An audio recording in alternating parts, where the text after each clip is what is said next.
Hi everyone, thank you for coming out to, let's call it a relaunch of the Wisconsin division of MRHA. I'm John Saharsky, the superintendent of the division.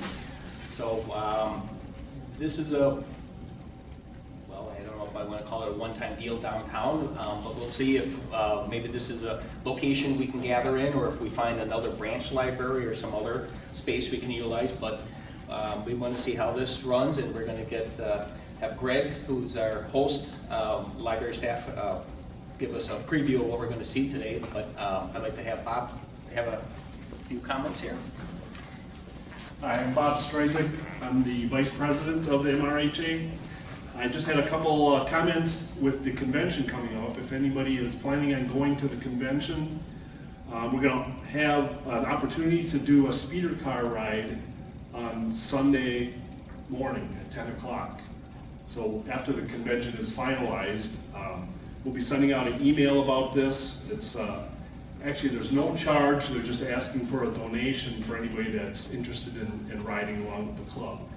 And it's on the trackage through the Tiffany Wildlife Area. And I can't remember how many miles of track they have, but they figure the trip would take like an hour and a half to 2 hours to do. So just so there's heads up, like I said, there'll be email about that coming out. At the convention, there's going to be a bus tour, and we're going to be touring the Peterson Depot Museum. We're going to go to Rushford, Lanesboro, Preston. So we got a bunch of stops. Some will be drive-bys, and some will be stops where we'll get out and wander around. So if you're on the fence about going, it sounds like it's going to be a pretty decent convention. So I invite everybody to attend. So without further ado, we'll introduce Greg from the archives here at the Milwaukee Library. He's going to send us on a mission with the archives and show us how he does things. Yeah. So I'm Greg, everyone. I am the sole archivist that works on this massive collection.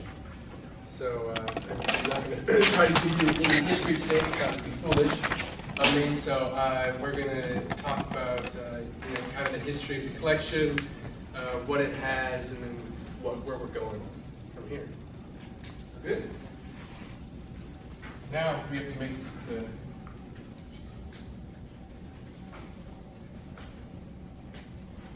This is a new fancy room. We just redid this last year. It's all automated. Look at that. Look at that.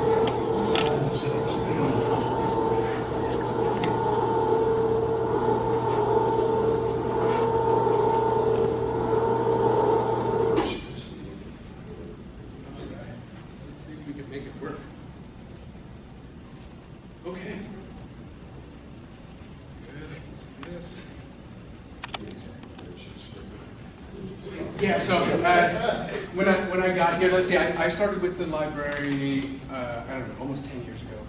Now, I came downtown shortly before the pandemic, and I took over this collection in early 2022. So I've been working over 2 years now. My background is in archives. That's what I studied to become an archivist. So I'm not a Milwaukee Road historian. Do I pick up a lot of weird things by helping people? Yes. But that's not my mission. In fact, if I spent all my time researching Milwaukee Road stuff, I'd never get anything done. So I made that cool logo when I got here, because I thought the archive should have its own logo. So I found a drawing of their logo, and I tried to match the type as best I could. It was kind of hard. In the orange. Don't get me started on the orange. We got the original donation came to the library in the 60s, and it was a lot of the inactive files, like a lot of Steam drawings, things like that was the first stuff to come. And then in 1981, the end was here. Some smart people thought it should be saved, and so there's the library president talking with Henry. The library president was Henry Bates. He was talking to the president, right, of the road, about donating the collection here. So it came in a few semi-trailers, I guess. And was anyone here when it came? Volunteered here? Yeah. I've seen pictures of it. It was a lot of stuff. I wish it had all come at that exact time, same time. So it's a lot for anyone that has seen it. You know, it's came in a semi two, right? Two. Yep. The Two. loading dock is full. Loading dock was full, and we've gotten at least 1 or 2 U-Hauls full of stuff since then. And then just, you know, every time one of these Bobs sees me, they got a box in their hand. So it's, you know, stuff still trickles in. Yeah, that's all right. So I just want to kind of talk about a little bit of what we have. So when we're talking about this massive collection, just the illustrations and drawings are alone, the entries for them in our database is over 39,000 individual drawings. But there's many more than that. I have another 5,000 to 8,000 to go through, many of which are duplicates, but there's still a lot more drawings to go through. So, you know, they're of everything. They would make a drawing for the seemingly meaningless piece of railing. So there's a drawing for everything. 39,000 of them was probably not even half of what they ever made, I'm guessing. You know, they say to archives, you know, only about 10% ever, if you're thinking about a big company, only about 10% of everything ever created actually it still exists in this time. So, you know, I'm sure we have more than 10% of the drawings. Photographs. So there's 20,000 entries for photographs. There's many more than that. You know, one entry could have 3 folders because it's on the same subject.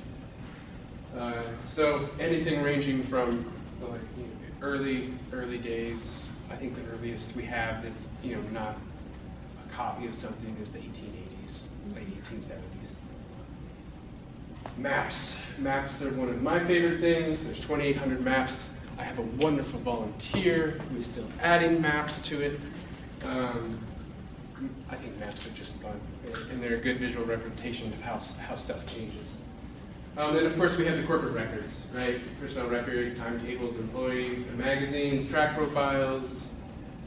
It goes on and on. So right now, there's 2,600 boxes of material. I would say a good 500 of those are banker size boxes, right? The rest of those archive boxes, they're about 3/4 of a cubic foot. So we could fill this room up, you know, probably up to about my height, somewhere in there. So it's a lot, and it's almost overwhelming to go through. So, you know, this is all I do. It's the only thing I work with the collection. You know, I don't have a bunch of history in my brain, but working with it for 40 hours a week, you pick up a lot for 2 years. But it can be a real trudge because there's so much information. It's almost information overload to find anything, you know. And then you think you found something, you have to go check 10 folders, you know, to see if that's actually what you're looking for. So I help a lot of researchers here. Let's see. So overall, the collection is ranged into 24 separate pieces. And we did that because we couldn't just have one long run of boxes and numbers to it. So over the years, some have been added. So here's all of the collections that we have. I'm not going to try to go over 24 of these because we'll be here all day. So I just picked maybe half a dozen, the ones that we use the most. So about usage, like who uses our collection, looking for this stuff. Of course, genealogists, you know, use it. Model railroad people, of course, they use it. Historians, of course, they use it. Historic preservation for cars, of course, they use it. But you'd be surprised how many lawyers and engineers use this collection too. The bridges, a lot of bridges still exist. We still have drawings for those bridges. There's still land problems about who owned when, what, that we probably haven't met before. So you'd be surprised how many, you know, that kind of legal or engineering, technical staff uses this collection. Last year we had a little under 100 researchers in here using this collection. Many more than that as far as simple inquiries, like, hey, do you have my grandmother's or grandfather's record, do you know? So, 100, this is by far our biggest collection at the library, and it's one of our, probably the most used behind maybe the Marine Historical Society's collection. So it's still actively being used, which, what's the point of this if no one uses it? All right, so the predecessor and subsidiary railroads collection. One of my favorites in the background there is all of the companies they either owned, was a subsidiary, or a partner that they acquired some sort of controlling interest in. So a lot. So this is the oldest part of the collection, for sure. We have stuff back to the Milwaukee and Waukesha Railroad, right? The Articles of Incorporation, things like that. All these little small railroads that they bought up. We often have the meeting minutes, the board of director meeting minutes and Articles of Incorporation, maybe some light histories, and then generally, which I find fascinating, is how they were acquired, or sometimes it's a hostile takeover. So I like this one. The one I'm thinking of is the Washington, Idaho, and what's that? Out in Washington, Idaho. Went up to Medellin Falls. What's the name of that railroad? That was the Yellowstone line, right? Yeah, it was a hostile takeover. Yeah, and they did it kind of sneakily. So I like reading that stuff. So this is by far the oldest part of our collection, and it's a fair amount.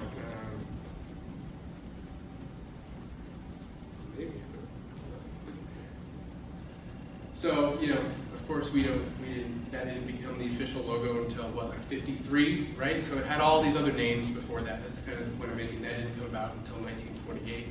So pretty much anything before that point in time is except for the Chicago, Milwaukee, St. Paul, is in the predecessor collection, right? So until the modern use of it.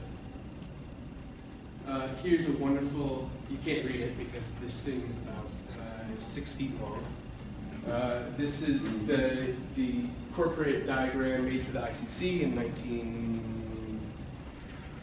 1920s, I think. So here's all of the companies that were acquired, and you'll notice all the lines. So like this company acquired this company that acquired this company, and then they acquired it. And then over here is our Chicago, Milwaukee, St. Paul, Chicago. See, I don't even like saying the whole title of the railroad. It's too much. It's too much. Let's see.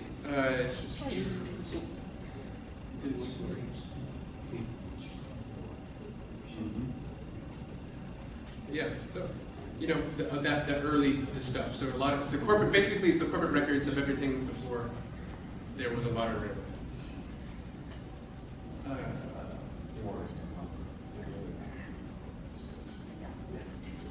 Sometimes these things are so large, I just didn't want to move the slide. Maps. Like I said, maps are my favorite. It's usually my go-to kind of thing. When I got here, the map collection was in slight disarray. There was no uniformity into how things were described. So I had a wonderful volunteer. She's been coming every Monday for 4 hours for years now, minus the pandemic. And she was a city planner. Her name's Mary. She's great. She went through every single map that we had, standardized the language in it, and especially for the ICC evaluation sections that are so important, she put those into a field of its own. So she went through 2,600 maps, and in the last 6 months, she has been processing all the maps that I found. So she recently just completed all the ICC maps for the Wisconsin Valley line. And we had almost every map sitting down in the basement that had never been added to the collection. So here we have it. She's fantastic. So this is 1870s, I think, here. So I think that one came out of the annual report.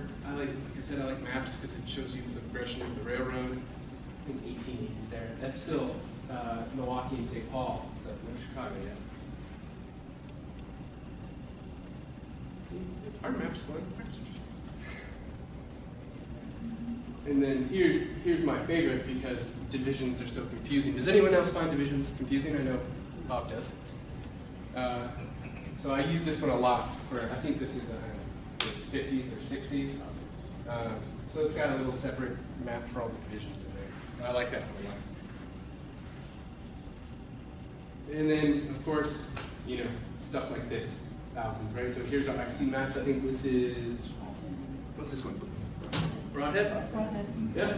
And Monroe? Yeah. So I did a talk over in at the Monroe Genealogical Historical Society. So some of the ones I digitized for them.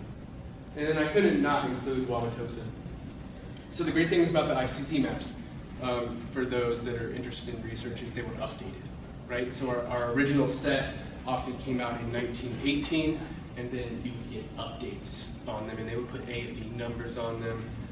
So it's really great when you have, if you have the original 1918 or the early 20s, and then you get one that's been updated to the 50s or 70s, and you see how things change. It's for Milwaukee, we have so many of them. You know, every few years we have a new one, because by far this collection, Wisconsin, there's more things about Wisconsin in this collection than anything else, especially with the maps. So always gotta love the ICC maps. All right, there's our shops.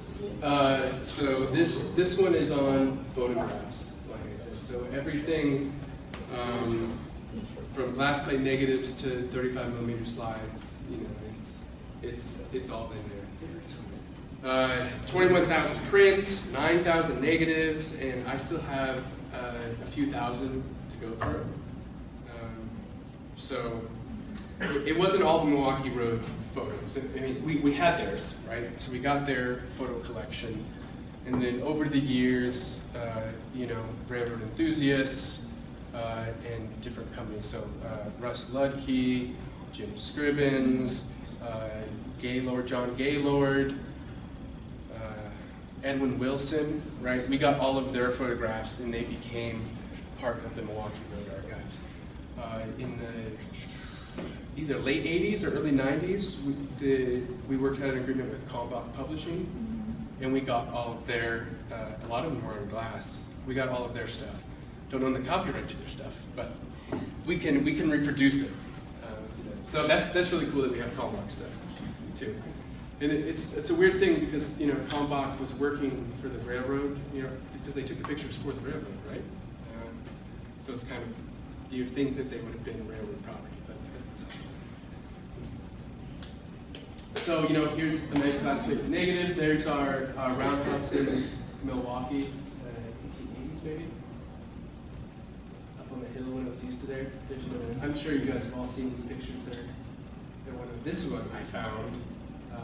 This was a 35mm slide.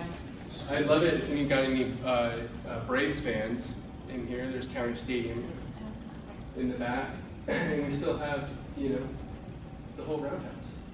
Yeah. So I like this one. 54, 53, something like that, I believe. So you know, you don't see a whole lot of color from this early. So that's why. You never see steam locomotives in Milwaukee in color, or hardly ever, so that's why I really like it. Has anyone seen that one before? Nope, I found it on some dude donated about 18 slides at some point, and this was one of them, so.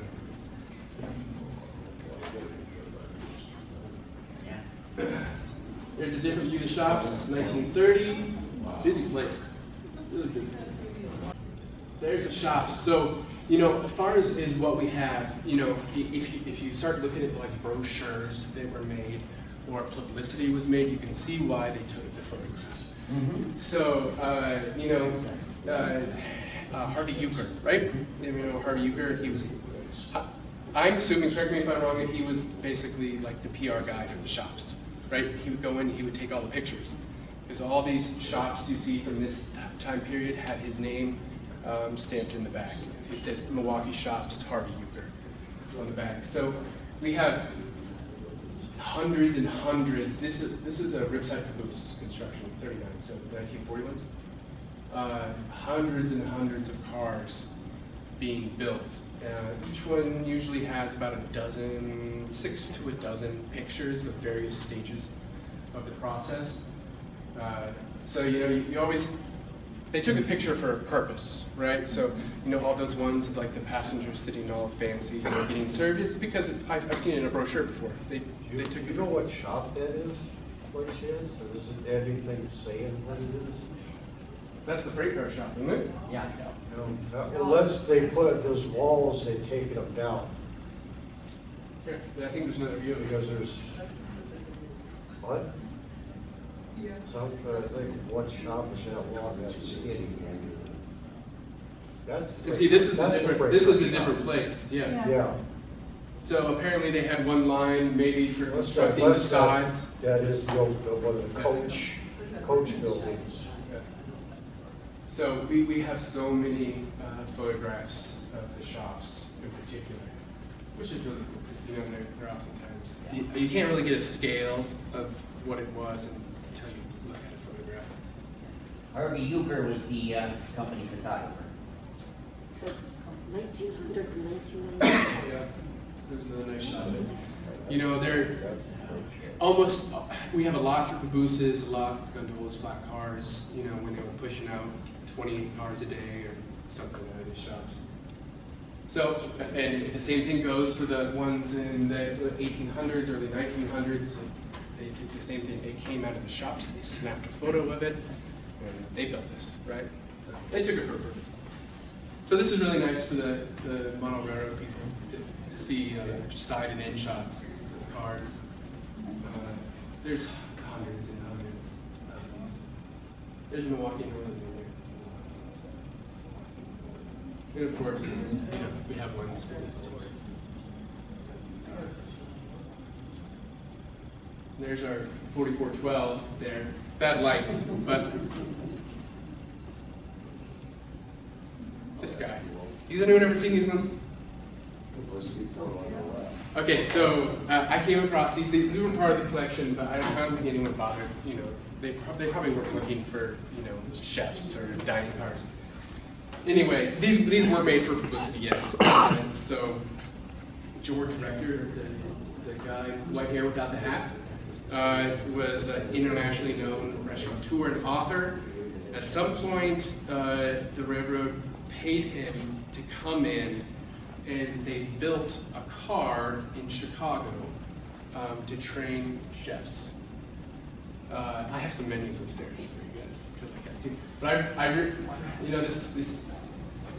I like looking at pictures that aren't just locomotives and depots sometimes, So I thought I would show this one off. So here he is. He's teaching them all the new tricks of the trade. And I forget Rene Chavot, I think this guy right here. So he was like the head of not dining service, but of of what they were serving and how it was served.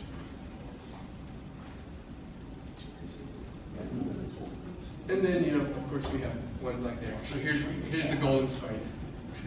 We have a nice little run of these too. Yeah, I did get one Lions West in here. So, I think there's about 6 or 7 photos of this whole interaction. Really old one back in '89. I like this one. I mean, most people have seen this one, but St. Gall's Church is there in the background. You don't see that very often, and I like this one because you can see the big curve in there. There's a curve in the station. Yeah, this is early 1900s, before this lot built. Yeah. Yeah. It says 1889. Yeah, 89. 1889. Yeah, it's a great photo. We have this in multiple places in the library. That's the eastern side of the room. Yeah, no crossing guard. Is there a crossing guard? There? Yeah, there's a gate there. Yeah. There's the tower on the left. Yep. The Octagon Tower. I like this one because it's noir. I like the shadows in this one. So of course there's a lot of Everett Street. There's probably 1,000 photos on Everett Street alone, or some car that's in Everett Street, or a funny looking bulldog in Everett Street. So it's one of the awnings. And then insides, has anyone ever seen the inside of Everett Street that, like, been in it? You're in it? Yeah. You don't see a whole lot of photos of the interior of it. In fact, it took me a really long time to find because they weren't in the Milwaukee Road collection. They were in the public library historic collection. So we got copies made and put them in the road collection. So here's a few nice pictures of the interior of Everett Street. And you can always tell if it was a Milwaukee Road made photo because they do this at the bottom. Well, at least the ones from 30s, 40s. Nice stairs going upstairs. Waiting room, I'm sure they had do they have a men and women's waiting room each side?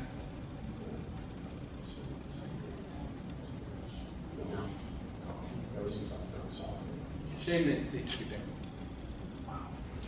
And then of course, we have the locomotive photos. A lot of them. So these ones with the brown on the back, I processed these last year. They're Kinzern. Kinzern worked out of Lacrosse. I don't know what he did, but he was on the trains because he was meticulous about dating things, and he only took pictures of a locomotive. That's all he did. But he was really meticulous on dating and the place where it was. So you'll see one picture of this locomotive in Lacrosse, and the next day he'll be in Austin, Minnesota with this same picture, the same locomotive. So he was on the trains. Does anyone know what Kinzern did? Ever meet him?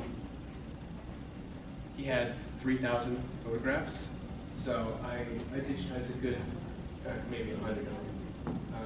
But he was a locomotive guy. That's all I took pictures of. We got a lot of pictures of locomotives that I don't need to bore you with, but there's a lot of them. We might even get to some diesel here soon. I don't know. Who doesn't like deadline photos? Because I've heard some people don't like deadline photos, but I do. Yeah, it is. I like anything that's decaying, sort of, all those pictures like that. I like that. Yeah. Anyway, a lot of Kinzern was pretty prolific in taking pictures of locomotives. What was interesting is a lot of these deadline photos were taken in Lacrosse, and I don't know why they would have been. Yeah, why was there a deadline in Lacrosse? You'd think that would be at the shops in Milwaukee? Well, they were taking them down there and they could only go so many miles without checking them for lubrication, so they set them out to have the guys go over them. Later date to get them going again? Yep. Yeah, I like that one. I like talking. Anyway, a lot of locomotives. Oh, look at there's no way. Even the grass growing tall. I like looking at that stuff.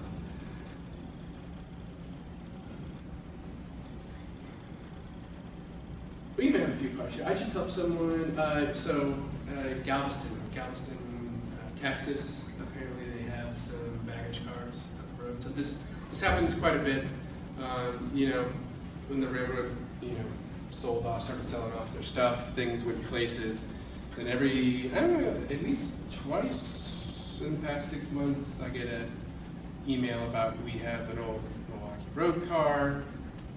They want like floor plans and pictures because they're going to try to put it back the best they can. I think that one is baggage. Is that 1101 maybe, something like that? Yeah, I gotta look at the cars too. Okay, there's our bulldogs. And some diesels.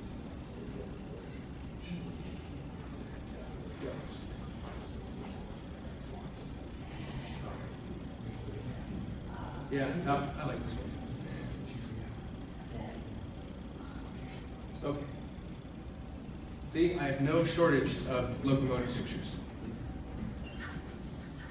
Got a roundhouse there. Okay, Bensonville maybe? Yeah. Yeah. And then this one, Kaufman and Fabre were a company out of Chicago. They took a lot of pictures for the Milwaukee Road, and they took good ones. We're professional photographers. They worked nationwide. We have hundreds and hundreds of their photos, and they're all beautiful. So there's Chicago there. FP, Yep. yeah. First. All right, the drawing. So this is my next favorite, but also it's my bane of my existence. This is the drawing information. There's just so many of them. So what generally you're going to find in here is you're going to find a whole lot of depots.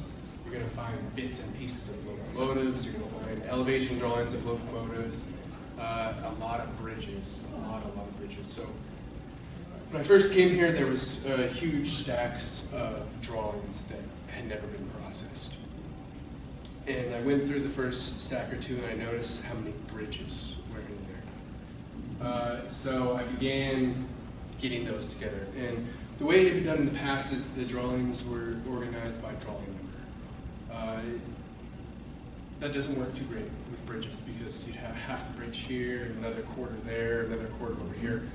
Right, and I'm sure the Milwaukee Road didn't organize things by its number. I'm sure they organized it by project, right? So I began collating all the bridges together. I started at the end of the alphabet for shelving purposes. So Z bridges, I think I'm up to 1,800 bridge sets now.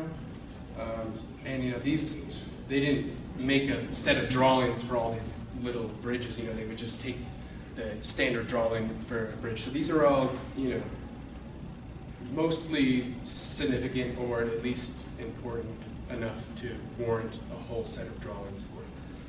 So I have 1,800 bridge sets, and I'm up, working backwards, I'm up to FF. So they had an alphanumeric number to bridges, A, B, C, D, right? But they got to Z and they had to start over. So A, B, B, C, C, D, D. So I'm 3/4 of the way there on the bridges.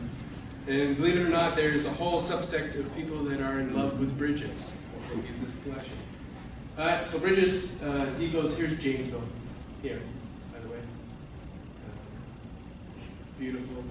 They got these plans not far back. Someone's making it a nice model. And of course we got the pictures to show them too. A lot of these, especially the cars and locomotives that were built in the shops, often will have, not always, but 3/4 of the time will have an elevation drawing of it either way because they were, you know, they had to work on these things in the shop, so they needed some sort of drawings to go off of. But here's our H5C here. No, that's a 10-wheeler. G4, G5 maybe? I don't know. But they did a lot of these. So we have these for dozens and dozens of locomotives. We'll have the in view and the side views. There's our Hudson's there. So you can see the shroud kind of over it. This last year I've had 2 separate requests. One wanted every drawing we had on our streamlined Atlantics, which was 140 drawings that were worth actually reproducing. They wanted every single one, and they got every single one. And then not 2 months later, someone called or someone emailed and they wanted all of our F7 drawings, which were well over 200. So they're digitized. Yeah. Do you have the 126 Buffeteria? Because IRM has just acquired it. And He's going to get a print of it upstairs when we go up there. They want to get, do you have any of the electrics? They want, Very little.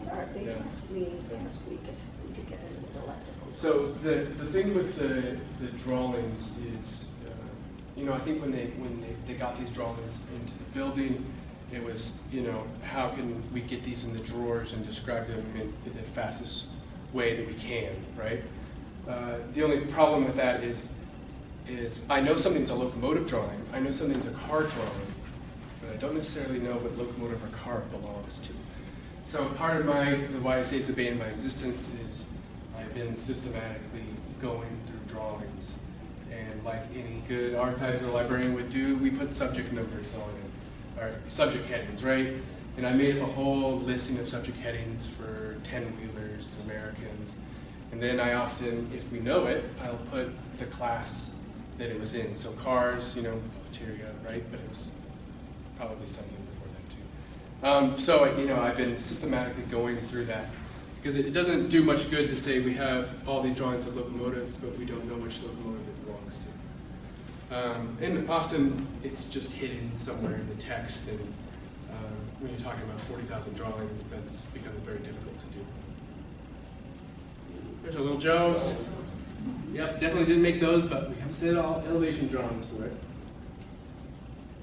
I think that top one's even in metric up there. Told you I like our electric. Probably would be because it was supposed to be Russian. Yeah, so. yeah, it was Russian. So I think this original one's in metric.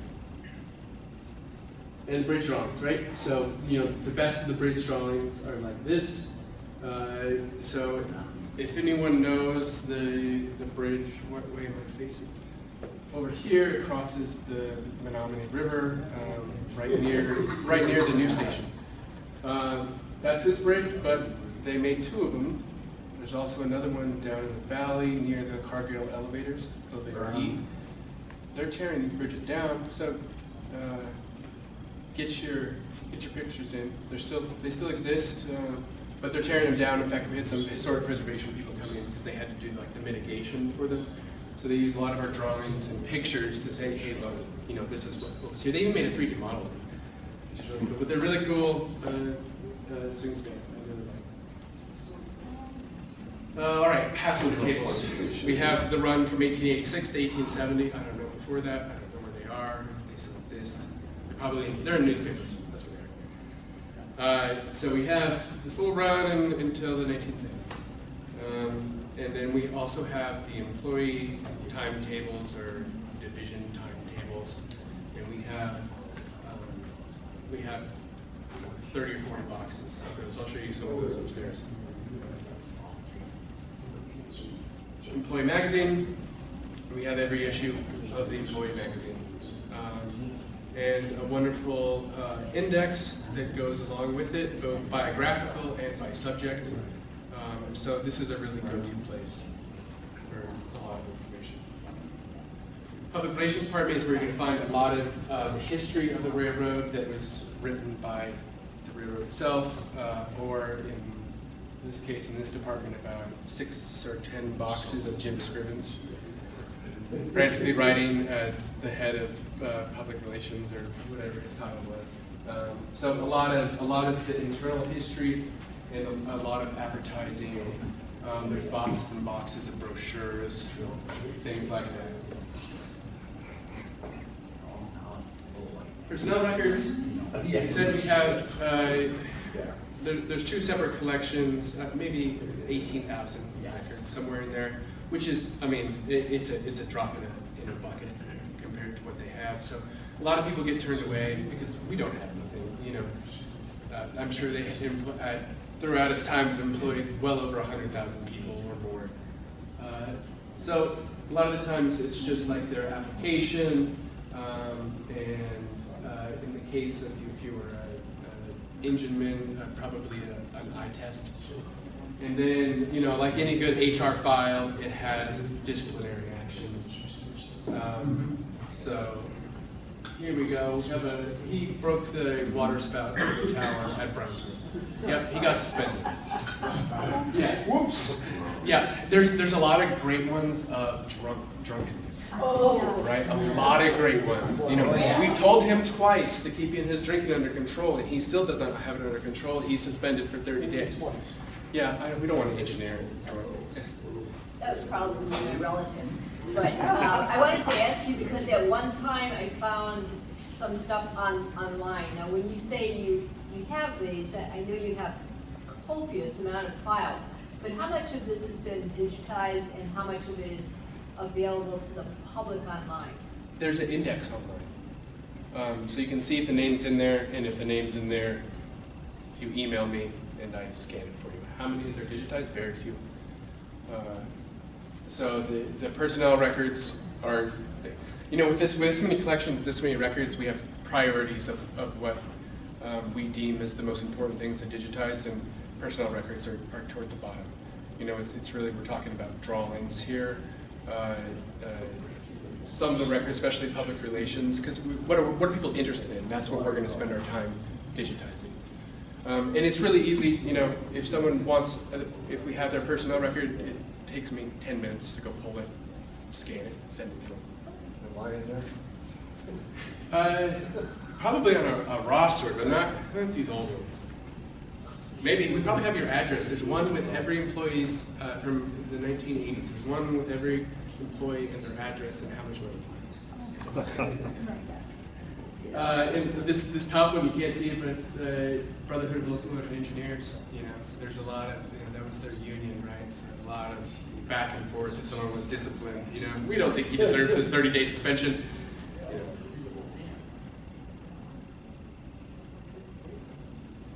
know. AFEs. So right now, in the collection as it is right now, there's 155 boxes of AFEs. AFEs, for anyone who doesn't know, authorization for expenditure. So like any good company, you know, they track all the dollars and cents. Every project they had, they got an AFE, because that's how they assigned money to it. So I think we have, in the collection right now, there's 6,300 of them, which is probably a drop in the bucket to what they were doing. So we have all those, and then Mr. Storzik worked with some people from Deer Lodge, right? Yeah. Deer Lodge. So the Rocky Mountain Division, they came and they dropped off a U-Haul full of Rocky Mountain Division AFEs that go from the early 1900s up into the 70s. And at this point, she is added 148 new boxes with it. No, 155 new boxes and another 8,221 AFEs, and she is about 2/3 done. So the MRHA was nice enough to give us some money to help with that, so we hired a term archivist, and that's all she does is she goes through AFEs. They're really great. Besides, you know, we get some correspondence and what they did, what they actually did, but oftentimes it has these little maps in. So, you know, we don't have a map for every place that the railroad was, but we probably have an AFE for every place the railroad does, and 7 times out of 10 it has a little map of that little ink area. So I use this collection more than you know if I don't have a full-scale map of it, or maybe I do have a map of it. They basically took these from the ICC maps, right? So now I have a snippet from 1970 of an ICC map, and maybe I only have the one from the 1920s, so I can see how it changed. So a lot of AFEs. Valuation department. So Interstate Commerce Commission came in to regulate railroad companies in 1887. As part of that, they had to inventory everything that the railroad owned. And I mean everything. We're down to wall clocks here. So we don't have all of them. The National Archives would have all. But we have a huge chunk of them. I think we're up over 300 boxes now for valuation department. And you know that they're broken into various different things. The ones that are most useful are the bridge and building ones. So, you know, sometimes you'll get a nice photograph, so there's Europa, and then you're going to get a description, right? So they were valuing the railroad. So they put what it was, how big it was, when it was, sometimes a little history, like it was built in 1889. That was the valuation for World War II or World War I. When they took over the railroads, they had to have a valuation. This is what we had. Yeah. Before you guys took it over, we want it back in the same condition. 1918. Yeah. During World War I. Yeah. So it was updated. It was updated much after. You know, they kept on updating, right? Because the No, they didn't update it. That was the only evaluation. This right here. They updated the value of the railroad. Oh, yeah. Right. So we have all these books. I just added them. You know, they're saying we built another 250 feet of track over here. We acquired this many locomotives this year, right? So every time you get another little snippet of information. So I added another about 90 boxes this last summer. When they turned back the railroad from the government to the railroad, Mhm. they did another valuation by the ICC. Mm-hmm. I cataloged, I don't know how many boxes of those. They go down the right of way every 100 feet. Yeah. They document how many ties there were, Yeah. how many spikes It's there bad. were, how many plates. The there amount were. of ballast. Yeah. And where it came from. Yeah. It- All to determine what the cost was, and when you come along, I did Iowa 7, I always remember that, because every 8 miles, there's a cattle pen. Yeah. Yeah. And there were complete drawings of how every one of those cattle pens for loading the cows into the Yeah. cars. They would assign ICC numbers to to the drawings. it and take it to the lumber yard, you can reproduce it, aren't they? It Yeah, was they're- that complete. They are immensely valuable. Absolutely. So, as part of the preservation for this collection, when I got here, it had been processed, we knew what was in it. The photographs were still in it. So I went through box by box and I digitized every photograph and stabilized. So this is a raw vision of it. You can clean it up if you want to. So I think there was about 300 photographs in there, somewhere about that. They usually only took photographs of the depots, maybe some bridges, for the most part, or like a roundhouse or some water towers even, freight houses, but not a whole lot because we as far as the actual structural notes, we maybe have a third of the railroad. So here's some of our Mineral Point division. There's Monroe. So these are all 1918 or 1919. Broadhead.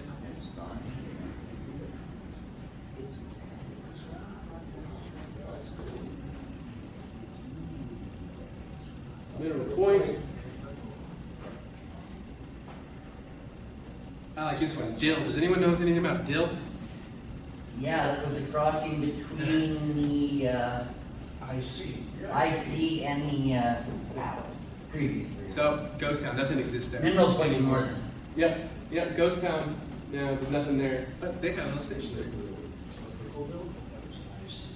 Yeah. And Darlington, of course. All right, so our digitization efforts. So I started I completely revamped our digital collection when I started here 2 years ago. So right now online it has about 2,000 items. Half those of which are pictures, drawings, and then some like advertising, things like that. So that's one of my biggest pushes where I spend a lot of time doing it, digitizing and putting things online because, this day and age, it's how people access things. This is what I've digitized so far, over 7,000 items. So it's one thing to actually digitize it, it's a whole other thing to put it online and describe it and make it searchable. So I could just dump all the photos like some institutions do, and that works, it can. But if anyone wants any meaningful interaction with it, as far as searching, I could digitize a photograph that takes me, 2 seconds. It's going to take me 5 minutes or more to describe it, times that by, 10,000 items. And that's how much work we've got. So I'll just show you and then we got,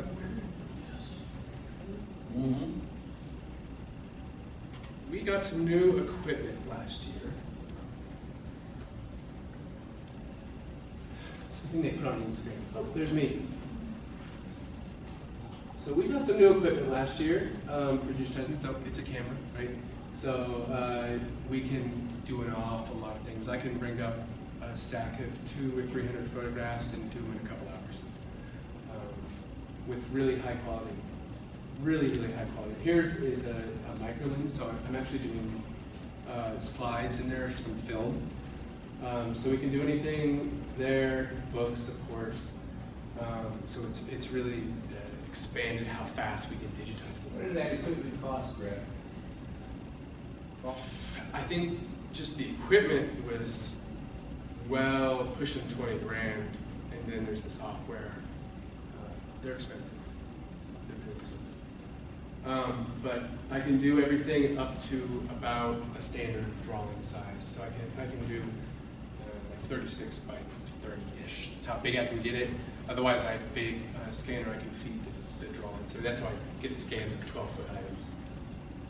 So that's exciting. It's really upped our game on how much we can do. And let's see if I can get this to open. The link doesn't want to work for some reason. So here's the digital collection. It's on the library description, Milwaukee Road Archives. It's in there. So I tried to think about what people are searching for. So here's the amount of items we have on there. Subject headings, of course, right? So I'm only interested in drawings, let's say. So you could just hit drawings, and then you can either put steam locomotives. Well, I'm only interested in drawings of American type locomotives. So you could browse it like this, or you could just type in American.